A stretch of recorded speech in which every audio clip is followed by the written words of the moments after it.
District 5. Yes, ma'am. Wow, I'm incredibly humbled. That, and then I have to follow all these very intelligent, very experienced individuals. I can't claim to have the experience that they have.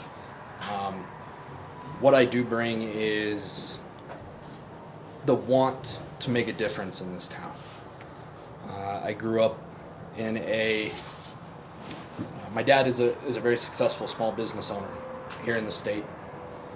I've seen how he has managed people, how he has grown a company that he took over from 30 people to 300 people, and the hard work that it takes to be able to accomplish something like that. You know, this town can be viewed almost like a small business. You know, moving to a commission manager form of government, it's essentially what it's going to be operated as. And that is something that I do have experience in. I've worked for the Chamber of Commerce in Albuquerque for almost 3 years. Learned how government operates, how legislative sessions, how to write grants, how to look for those things. It's something that is going to be vital to this town and its growth, is being able to identify those opportunities that the town could be presented.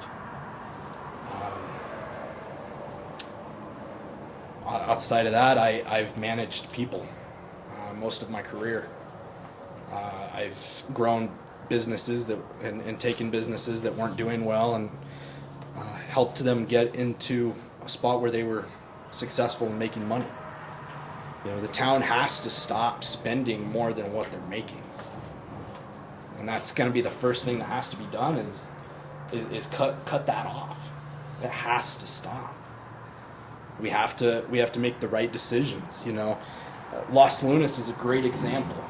They worked on their infrastructure, roads, like a majority of these other candidates have said. They've built roads. They've built around the center of town and made it attractive for businesses to come to Los Lunas. Facebook, you got the Walmart sorting center, and there's a lot of other things that are going to be moving to Los Lunas. Why can't we have that same thing here? Has to be sustainable, has to be done smart, but Edgewood has every opportunity to follow that same model or something similar. So again, incredibly humbled. Thank you guys for coming out.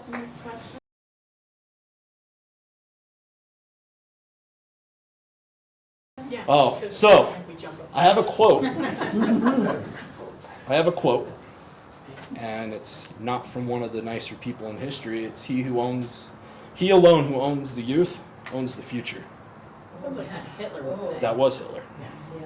And that's exactly what the governor and across the country, what they're trying to do, is they're starting to take away small freedoms little by little. And people, if they're not standing up, they lose that freedom. So we have to stand up for our children. They're not as affected by the virus as an older generation is. You know, to protect them, the parents should have the right to say what their children should be doing. What's going on in Floyd is outrageous. Governor has overstepped her power, and we have to step in and be the ones to speak out about it. Because if we don't, we will lose that. Those. Councilor Edgewood spent 10 years trying to keep schools in Edgewood, bring schools to Edgewood. How do you feel about having an Edgewood school? I think it would be terrific if the town could afford it. I think it would be terrific. Moriarty's been leeching off the town of Edgewood for far too long, and it's time that Edgewood takes a stand in their own right and has that for themselves, as long as the town can afford it. You know, I just wanted to say, you know, I look at you and I look at your age, and a lot of people have bothers, okay? Yeah. I mean, I worked with some really young people, and they were really smart, okay? And we listened to those people because they had good ideas. You look around this room, and in 10 to 20 years, most of us aren't here anymore. So it's people like you that will be taking charge of what we're trying to build here today, okay? Thank you. And I had a boss that was a commander on a nuclear submarine. And you know what he told me one time? What? He said, I don't need to know everything about this ship. He goes, I got this crew and they know more than I ever will. Exactly. Yeah, how this whole thing runs. And he also said, never be afraid to fail. He said, he goes, when you step into the darkness, two things is gonna happen.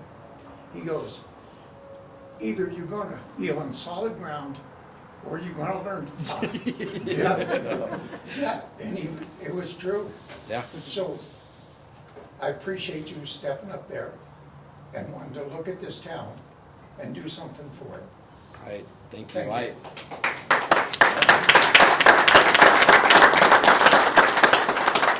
have a question. Ralph. You had a real good idea about finding the a town manager, what type of person. Why don't you tell them what type of town manager you would like to see and find? Well, I mean, it has to be somebody that knows what a commission manager form of government is, and really understands the problems that we're going to face in the first couple of years. You know, that's hard to find, but I mean, there are countless people like Adrian who are passionate about the town, that wants to see the changes here. There are people that are retired CEOs of businesses that have turned businesses around just because of who they surround themselves with, like what you had mentioned, and just their experience. You know, we need to find somebody that is going to appreciate the town the way that it needs to be appreciated. 2 questions for you. Yes. I think you're the only candidate who has little children. Yes, I have a You still have 7-year-old some and a adult, 4-year-old. but yours are a little bit older.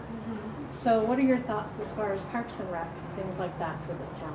Well, I mean, if not trying to be grim, but like he said, in 20 years, you know, some of you might not be here. You know, we have to be able to attract our generation and younger here. And the way we do that is we have to have a strong Parks and Rec department. We have to have people with ideas that are willing to think outside the box and bring those ideas to the table and be able to talk about why it should be here. You know, Sherry had a great idea with the BMX park. I think that is something that is going to grow this town in ways that we don't understand. I mean, Albuquerque has an awesome BMX park. It's all covered. And it didn't really cost the town as much money as what we think it's going to. It's one of 10 parks in the entire United States that's covered. And they bring in nationwide and worldwide riders to Albuquerque. You know, there are so many different programs around the state. The New Mexico Games is a perfect example. It's a nationwide sports tournament that thousands of people from across the state come to the central part of the state to compete in a number of different sports.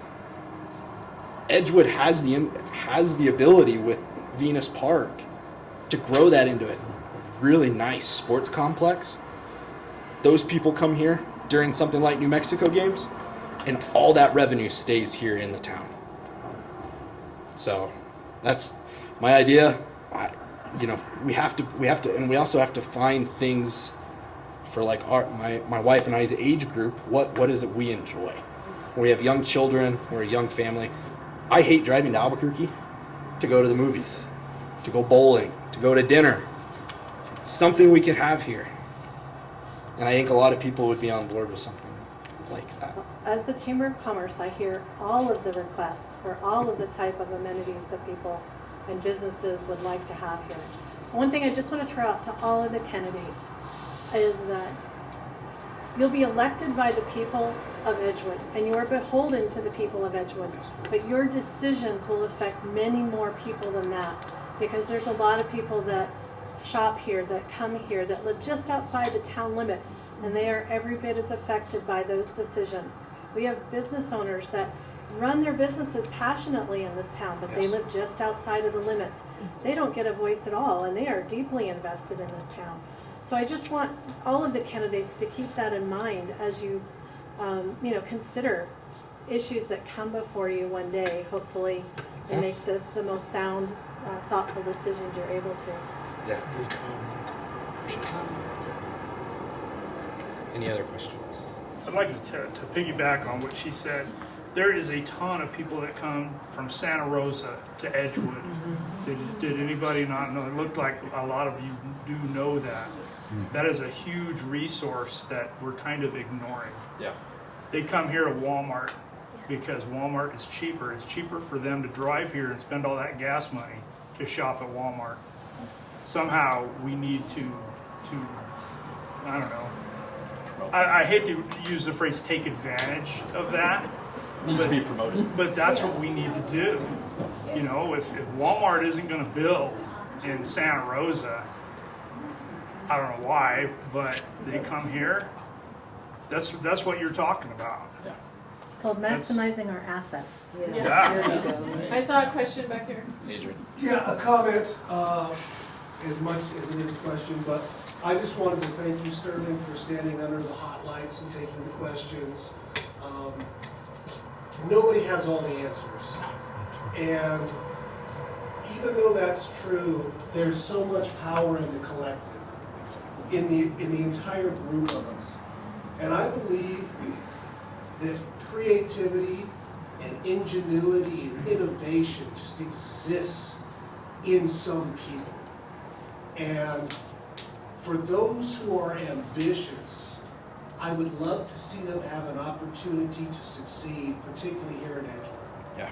But if you had an idea and you came to my office tomorrow, I could probably give you 5 reasons why you couldn't do what you wanted to do. And it's all government. And I just want to ask you if you view things the same way that I do. That sometimes government can be an interference Yes. to these creative ideas that are within all of us that could be used to better our community. I mean, we're seeing it across the country. And if you want to go party-wise, it's happening. Younger generation is starting to come up and have ideas, and it's being shut down by, the upper Well, the old folks. career, the career guys, the guys that have been in forever. It's been stunted. The country, if we want to grow, we have to have new ideas. We have to be able to listen to these people that have these ideas, and like you, come up with, pros and cons of why we should Now, pursue it or not. the other thing that I would say, and this is probably, it might be common to more of us than I know, but at least it's something that Audrey brings up a lot, which is your faith and how your Christian walk affects some of the decisions that you make. And I think one of the things that I see sometimes is somebody falls down and they stumble in life. Their property falls into disrepair and the weeds are all over the place and stuff becomes a mess. And there are a lot of folks who want government to intervene in that situation to address the problem. And sometimes what you need is not a code enforcement guy, they need help. We gotta look out for each other. I think that's very important. And I think that all of the commissioner candidates that we've heard from tonight kind of share that view of community. And it's certainly something that I support. Thank you. Thank you. What is your view of the role of government versus private sector? Oh, it should be limited. The private sector should have every opportunity to first be the ones that come in and want to invest into a community or into a town. Government really doesn't have any business doing that unless it gets to like an extreme. Facebook going to Los Lunas. Government didn't get involved in that. The government actually stepped in and allowed and tried to make it as attractive to Facebook as they could.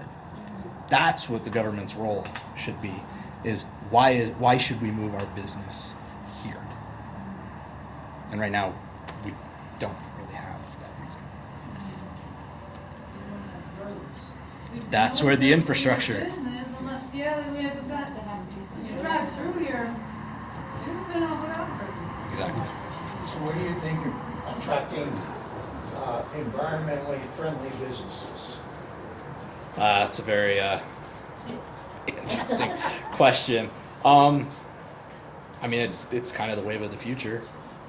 I mean, I'm not against it. I'm I'm not either. That's a good question. I mean, if it's clean, I guess it's good. I have my views on lithium and everything of those sorts, but that's more of a question for Mr. Brennan over there working on the turbines. A little different, worded a little different. If we have environmentally friendly businesses move into the area, I don't think we should shut out the other businesses. Oh goodness, no. Because some communities, they like to do that. All we want is people that, smell the lavender and life Exactly. is great, okay? Yeah. No, you can't shut down established businesses and make them change completely what they're doing just because an environmentally friendly company comes in. That is not okay. Yeah, I'm all for the environment, There should be room for everybody. Okay, any other questions, comments? We were talking about folks traveling in from Walmart. Yes. We actually have friends in Tucumcari. They come in once a month. They bring their cargo trailer. They go into Albuquerque to Home Depot and get their supplies. Wow. They come out to Edgewood. They stop at Walmart, get all of their groceries, spend the night, and go back. Wow. Because there is no place in Tucumcari, Santa Rosa to do shopping. Wow. Tucumcari closed their Kmart and everything, so it's either Edgewood and Albuquerque or Logan. Wow. That's So we have a really nice. a long ways. That's Huge opportunity, exactly. but we definitely have to have that for businesses. We have to have the infrastructure in place, the roads, the water. If no businesses to come, they're gonna want someplace for their families to live and do. Exactly. Just like you and your family. Yes. So we have to start at the bottom and go back up. Agreed. Yeah, I've got a question. Okay. Thoughts on this? One of the things that's happened over the years, Okay. not necessarily the regime that's in that, but other regimes too. We have gone helter-skelter passing government regulations, so we have no idea what the unintended costs are of the regulations. In the building and development business, we've gone berserk. There was a group that weren't exactly government planners, knew exactly anything about the industry, like building and development. Yeah. And popular little items were passed, and now they're part of the law. But nobody ever sits down and tries to figure out the cost and the unintended consequence of the regulations they pass. Yep. Home Builders Association did a study about 18 years ago. Okay. And they do them all the time. It was the last one I read.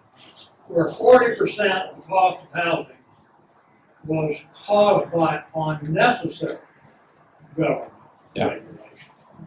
Okay, I would like to see these candidates make that a priority when you're passing regulation. I agree. There should be somebody that studies what are we doing to these people and what's it going to cost them if we pass this quasi-popular, the stupid regulation. Exactly. I've worked for a couple of companies that are nationwide. They had branches in Albuquerque, and they're billion-dollar companies. When any decision was being made that could affect the company, they formed advisory boards. And they got people that had the knowledge and the skill set. They sat in a room, and they went through it. And I think that's exactly what the town is lacking, is they're passing things that they don't know. Well, you got your experts You have- in the town, so use them. Exactly. So that's where you form those advisory boards. that's where we have to surround ourselves with the people that are knowledgeable on those issues. Very, very true. Okay, anything else, Mr. Lee?